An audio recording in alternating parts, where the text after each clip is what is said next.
Gracias, señor secretario. Señora exministra María Fernanda Espinosa, tiene usted, si así desea hacer uso de su derecho, 1 hora máximo para poder argumentar y responder las intervenciones de los señores asambleístas interpelantes.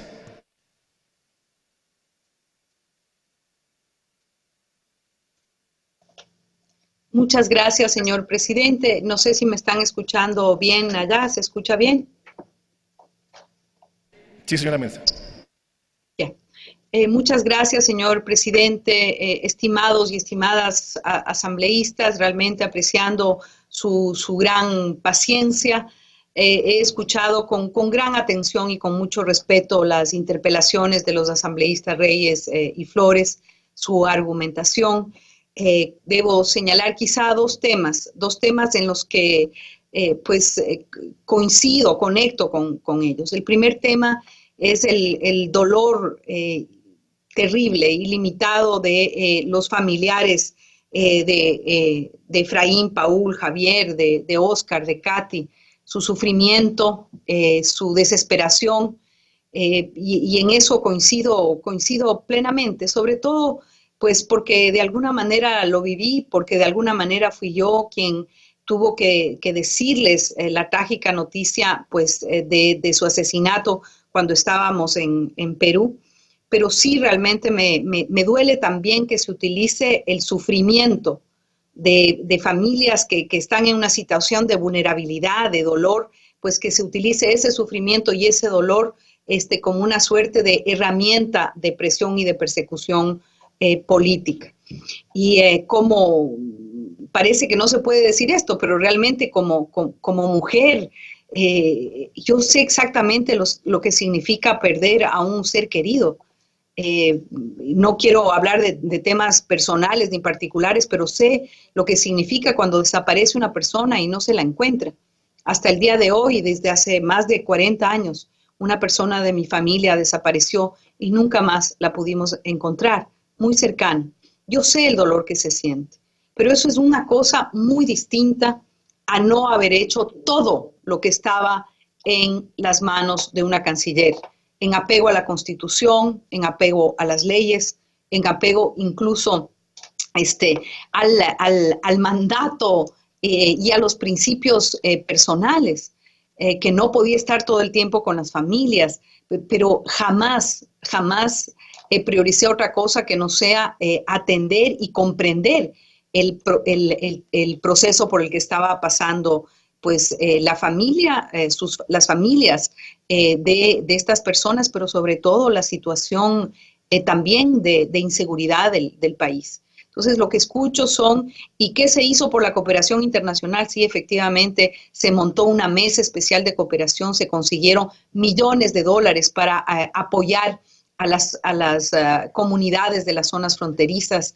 se hizo todo el trabajo y la acción diplomática necesaria, se hizo todas las coordinaciones con el Frente de Seguridad. Es muy curioso también, dicen, no es por ser mujer, bueno, pero no se les ha enjuiciado y no pretendo que así sea, porque hicieron todo lo que estuvo en sus manos, pero a los dos ex compañeros ministros de Defensa del Interior, por algo que era estrictamente también bajo responsabilidad de ellos. Así es que yo pienso que no se puede pues usar el dolor y el sentimiento de las familias para que sea eso una suerte de herramienta de presión y sensibilización a los señores y señoras asambleístas. Pero coincido en el dolor, en la identidad, en la sensibilidad que hay que tener frente a eso. Muy distinto a lo que manda la ley, la Constitución y las competencias de una canciller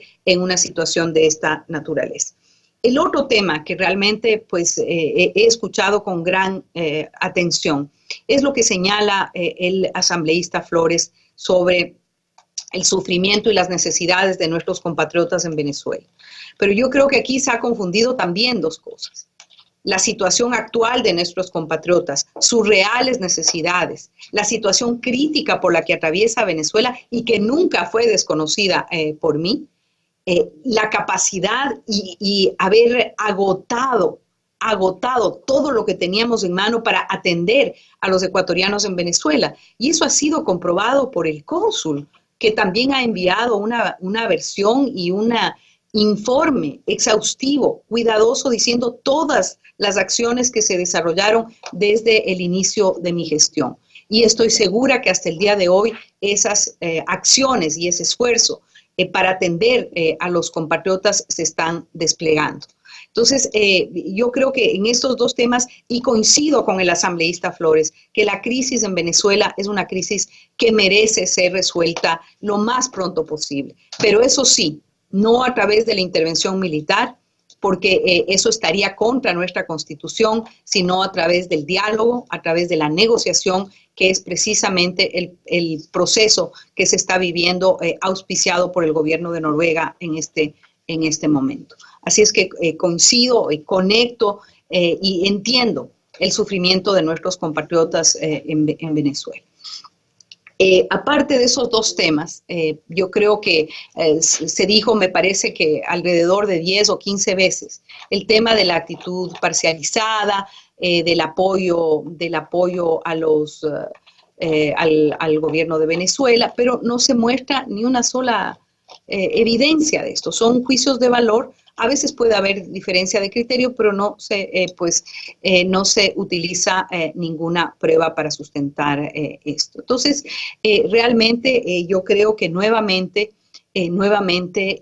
yo creo que hay que tratar este tema como corresponde, no con las pruebas en la mano, con los argumentos y no con juicios de valor. Quiero recordar a los señores y señoras asambleístas nuevamente algo que ya mencioné, ¿no? De casi 2.800 páginas presentadas por los acusantes como supuestas pruebas, ninguna de ellas recoge elementos probatorios que sustenten sus acusaciones. De todas ellas, 711 hojas ni siquiera corresponden a mi periodo de gestión como ex canciller. 642 hojas corresponden a impresiones del sistema de viajes al exterior. Entiendo yo que es para probar lo que señalaba la asambleísta Reyes, ¿no? Que no estuve, que me fui, que no participé, no sé qué. Me imagino que es con esa intención, pero realmente me gustaría que se vea una línea de tiempo, ¿no? No sé si en la asamblea pueden proyectar esta línea de tiempo donde se ve realmente, ¿no? los viajes, pero a la vez el activo continuo, sostenido de acciones vinculadas a la frontera norte desde el mismo primer día del bombardeo en San Lorenzo. Todas las acciones desplegadas. Y se mencionan los viajes así realmente con una falta de rigurosidad que espanta. Y se fue a Colombia. Sí, me fui a Colombia al gabinete binacional donde se activó el mecanismo 3+2. Se señalan que el viaje a Costa Rica fue un viaje de pocas horas porque había que acudir a la Corte Interamericana de Derechos Humanos para tratar un tema de gran interés e importancia para nuestro país. Nunca se dice a qué fui, para qué, con qué objetivo. Quien sí dice a dónde viajó la ex canciller y para qué viajó es el informe de la Contraloría. El informe de la Contraloría verifica y reitera que todos los viajes realizados por la ex canciller estaban previamente planificados en el plan operativo anual de la Cancillería. Es decir, aquí no hubo improvisaciones, viajes ad hoc, como se dice, para hacer una pretendida campaña. Aquí no hubo vanidad, hubo un cumplimiento de mis funciones. Un canciller debe viajar y debe asistir a los eventos que son de importancia para el país, ¿no? Concretamente, en algún caso, no sé si se está viendo la línea de tiempo, ahí claramente se conecta los viajes con la serie de actividades desplegadas por mí y por todo el equipo de Cancillería durante la crisis de la frontera norte. Y de verdad vuelvo a señalar, si hay alguna acción adicional que habría podido hacer para evitar el desenlace triste y trágico, lo habría hecho. Lo habría hecho, por supuesto. pero no hay otros elementos, no había otras herramientas que teníamos en mano para poderlas instrumentar.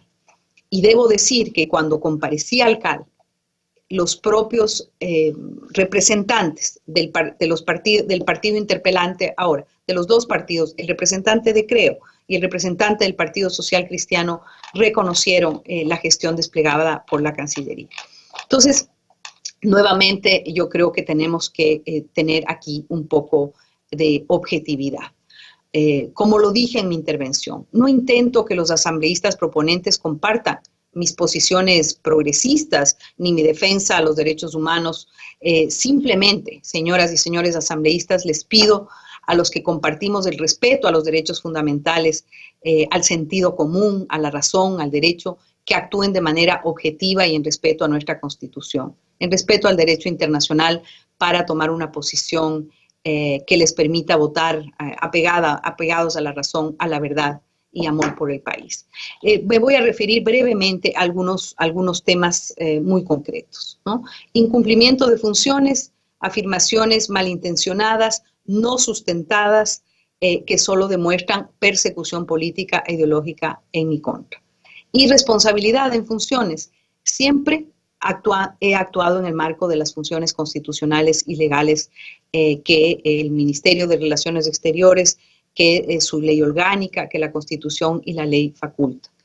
En el caso de la frontera norte, nuevamente, jamás se menciona el rol de un ministro del Interior, de Defensa, del propio presidente en esto, pero sí se menciona la acción diplomática. Ventajosamente, a pesar de lo doloroso de recordar, pues muy importante que haya habido la oportunidad de explicar una a una las acciones emprendidas en el momento de la crisis de la frontera norte.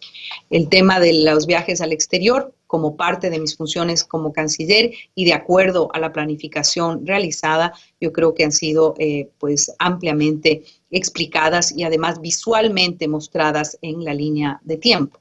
Se menciona algo sobre el tema de actuar o no con los organismos internacionales, con la Cruz Roja Internacional.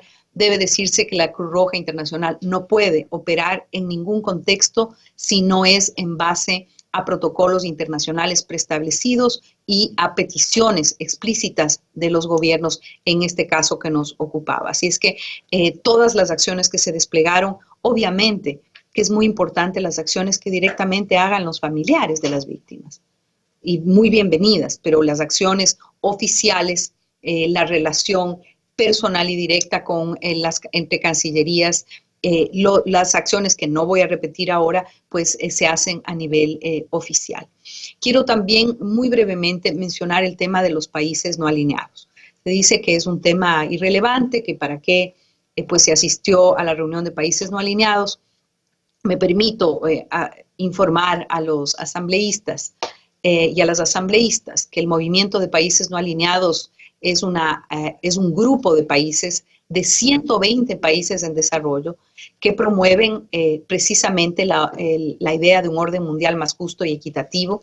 Su eje de trabajo, entre otros muy importantes, es de la paz y la seguridad internacionales, y se afinca en el tema de la cooperación entre los estados.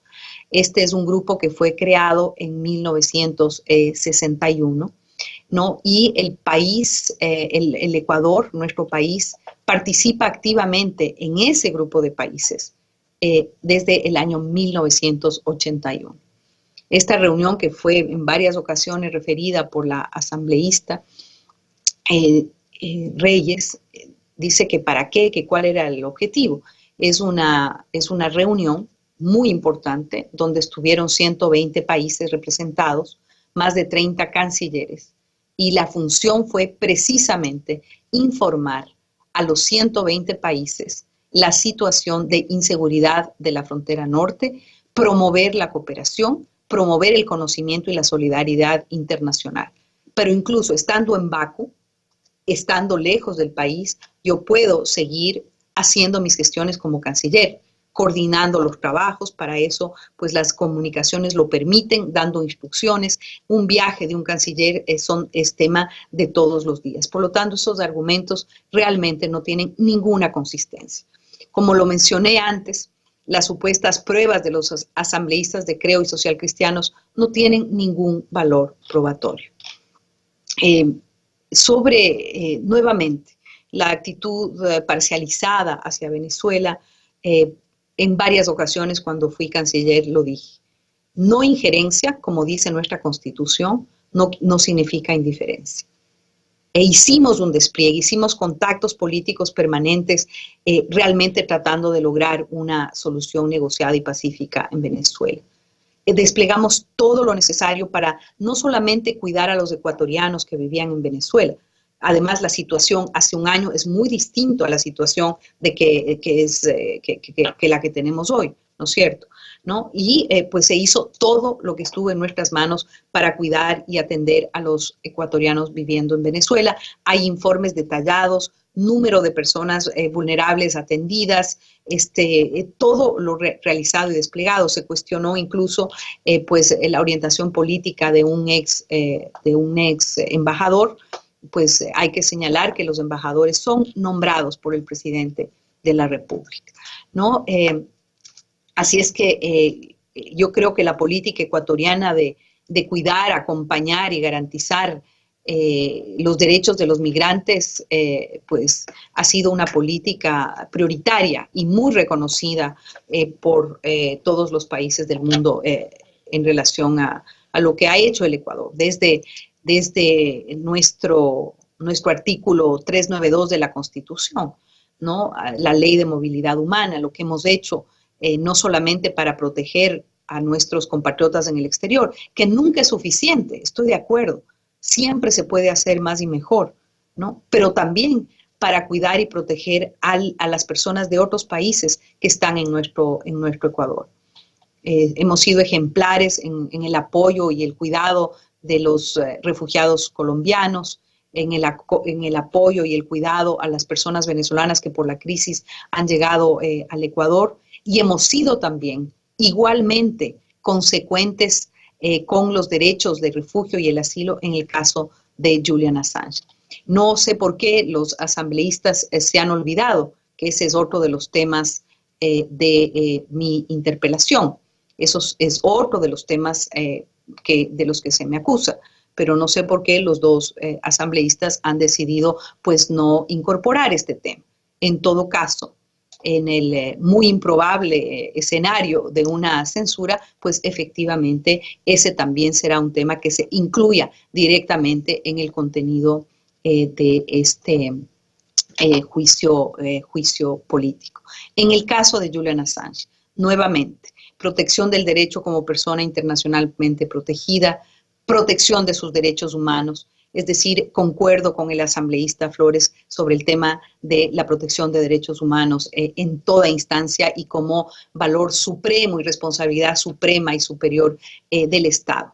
Sirve para nuestros hermanos y compatriotas en Venezuela, sirve para el cuidado de los derechos humanos y el respeto de sus derechos humanos para una persona internacionalmente protegida, para el asilado Julian Assange. La actuación del Ecuador siempre tiene que estar a favor de la protección de la vida y la dignidad de las personas.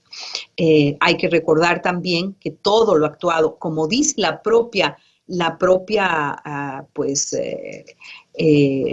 propio informe de la Comisión de Fiscalización, el respeto al artículo 34 de la Convención de Ginebra, el artículo 90 de la Ley de Movilidad Humana fueron utilizadas en este caso. Hemos hecho referencia a la opinión consultiva de la Corte Interamericana de Derechos Humanos, de lo expresado por la Comisión Interamericana de Derechos Humanos, los mecanismos especiales de las Naciones Unidas, todos coincidiendo que el Estado ha obrado en pleno y estricto derecho y en pleno y estricto apego al derecho internacional, la Constitución y las leyes. Así es que, como ustedes pues han podido constatar, señor presidente, señoras y señores asambleístas, yo he preparado mi intervención con seriedad, con respeto a la Asamblea Nacional, a la ciudadanía que está escuchando y viendo. He presentado pruebas y argumentos contundentes. Yo lamento mucho que las intervenciones de algunos asambleístas se han vuelto a reducir a ataques personales, a discursos demagógicos con una falta de respeto, yo diría, hacia la ciudadanía. Esto además demuestra nuevamente que los asambleístas proponentes no tienen sólidos argumentos para sustentar este juicio político, porque no han podido responder a las evidencias basadas en la razón y en la verdad que yo les he presentado. Reitero que este juicio político en mi contra es una clara expresión de persecución política y en base a ataques infundados, ¿no? Yo creo que queda bastante claro el cumplimiento de mis funciones en apego a la Constitución, la ley y el derecho internacional. Hay que recordar que este juicio precisamente es por un supuesto incumplimiento de funciones y hemos demostrado, me parece, hasta la saciedad, hasta que estoy segura están ustedes ya agotados, que efectivamente se ha cumplido en todos los casos con las funciones que me atribuyen la Constitución, la ley y el derecho internacional. Confío y tengo la seguridad de que ustedes realizarán un análisis serio y objetivo, fundamentándose en nuestra Constitución, en el ordenamiento jurídico del Ecuador, en el derecho internacional de los derechos humanos, a los cuales nos debemos todos los ecuatorianos y en particular ustedes que representan al pueblo ecuatoriano.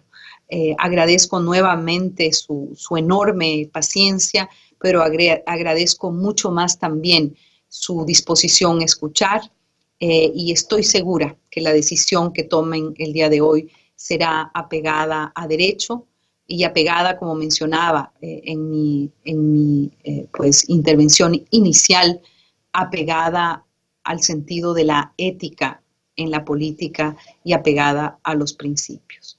Muchas gracias, señor presidente. Muchas gracias, señoras y señores asambleístas.